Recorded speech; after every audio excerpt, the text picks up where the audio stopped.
ये संविधान का पन्ना है आरक्षण का, इसको किस तरीके से तहस नहस किया है। 20 तरीके के हथियार इस सरकार ने चलाए हैं, जिससे इस पन्ने को पूरा छल्ली कर दिया गया है। और ये भारत के संविधान का आरक्षण का पन्ना कह रहा है कि मैं भारत का संविधान हूं, मैं भारत का संविधान हूं, लाल किले से बोल रहा हूं, मेरा अंतर मन घायल है, दिल की गांठें खोल रहा हूं।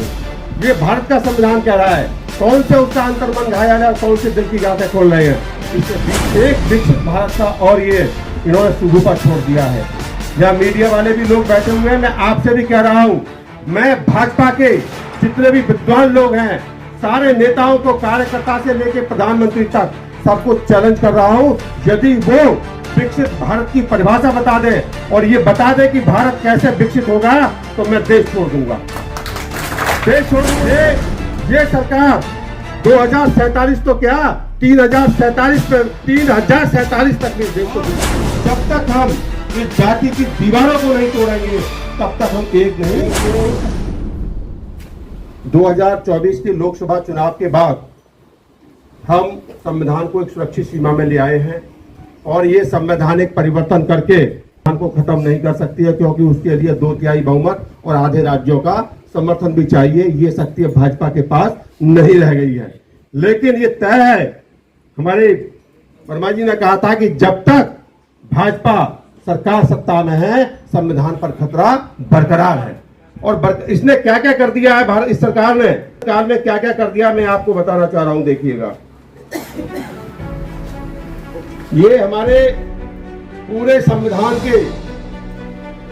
संविधान में जितने भी पन्ने का पन्ना है, क्या है ये आरक्षण। इस आरक्षण के पन्ने को किस तरीके से तहस नहस कर दिया है, इस बात को मैं आपको समझाना चाह रहा हूं। और जब आप लोगों के बीच में जाएंगे, तो जब तक आपको ये पता नहीं है कि भाजपा का हमें जवाब क्या देना है, तब तक आप उनसे लड़ाई नहीं लड़ पाओगे। क्योंकि भाजपा ने भी अपनी एक ऐसी टीम तैयार कर दी है जो गांव-गांव में ये जाकर के समझा रही है कि हमने जो संविधान का मुद्दा उठाया था वो उन्होंने भ्रम फैलाया था। लेकिन अगर हम शांत बैठे रहे तो वो जीत जाएंगे हैं। ये देखिए, ये संविधान का पन्ना है आरक्षण का, इसको किस तरीके से तहस नहस किया है। 20 तरीके के हथियार इस सरकार ने चलाए हैं, जिससे इस पन्ने को पूरा छल्ली कर दिया गया। और ये भारत के संविधान का आरक्षण का पन्ना कह रहा है कि मैं भारत का संविधान हूं, मैं भारत का संविधान हूं, लाल किले से बोल रहा हूं, मेरा अंतर मन घायल है, दिल की गांठें खोल रहा हूं। ये भारत का संविधान कह रहा है। कौन से उसका अंतर मन घायल है और कौन से दिल की गांठें खोल रहे हैं, इसमें 20 छेद हैं। पहला जो आरक्षण को खत्म करने का पॉइंट क्या है, निजीकरण। दूसरा, जो पीएसयू जो हमारे सरकारी उपक्रम है, उनका उनको बंद किया जा रहा है। तीसरा, जो आउटसोर्सिंग है हमारी, आउटसोर्स जानते हैं, outsource, ad hoc, EWS, lateral entry और महंगी शिक्षा, घोटाला, पेपर लीक, न्यायालयीकरण, नो न्यू पीएसयू, जनता की अज्ञानता, हमारे चुप्पी, फर्जी इस तरीके से करके इसमें 20 छेद कर दिए हैं। इस सरकार ने आरक्षण को खत्म करने के लिए 20 तीर लगा दिए हैं। और हम लोग यहाँ पर बैठ करके देख रहे हैं और कहते हैं कि नहीं, संविधान को कोई नहीं बदल सकता, संविधान बदला जा चुका है। और उनको दिक्कत यही है कि जिस वजह से हम लोग आगे बढ़े, उस वजह को ही वो खत्म करना चाहते हैं। और उन्होंने ये सोच लिया है कि ना रहेगा बांस और ना बजेगी बांसुरी। तो हमको इस पर गंभीरता से विचार करना है।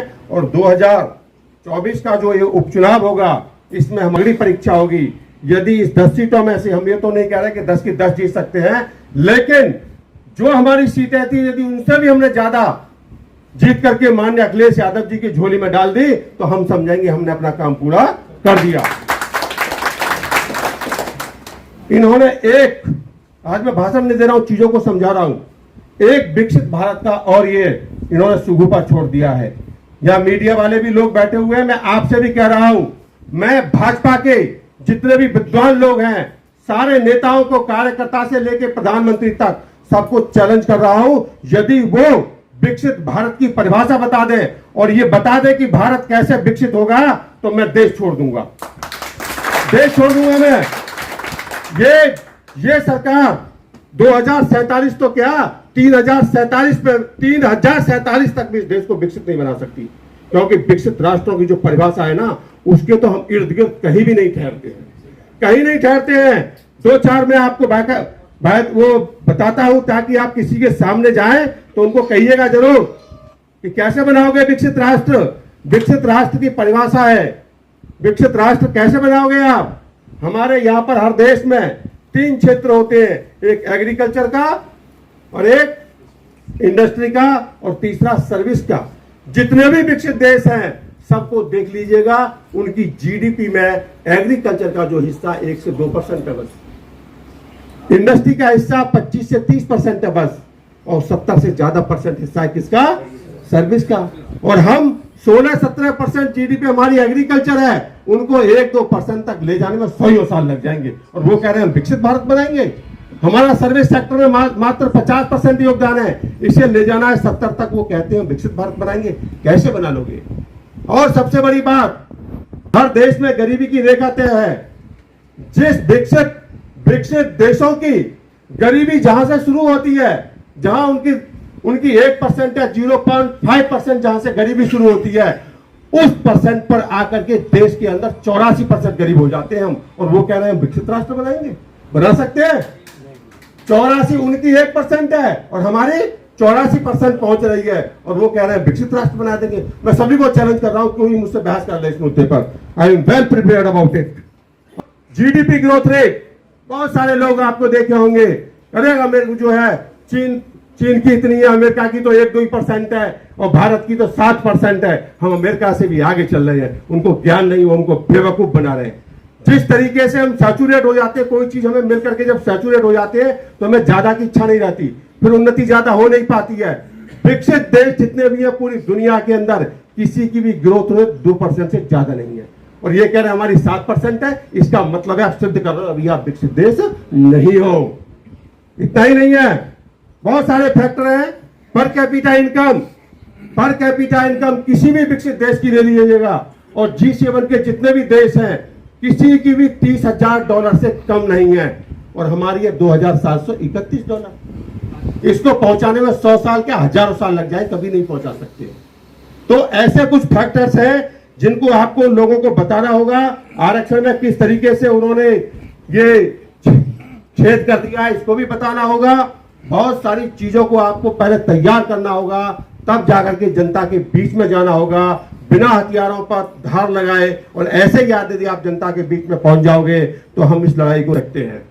तो पहले चीजों को पढ़िए, भाजपा हमारे सामने है, हमें सीखने को भी बहुत कुछ मिल रहा है, और जब तक हम इस जाति की दीवारों को नहीं तोड़ेंगे तब तक हम एक नहीं हो सकते हैं। पूछते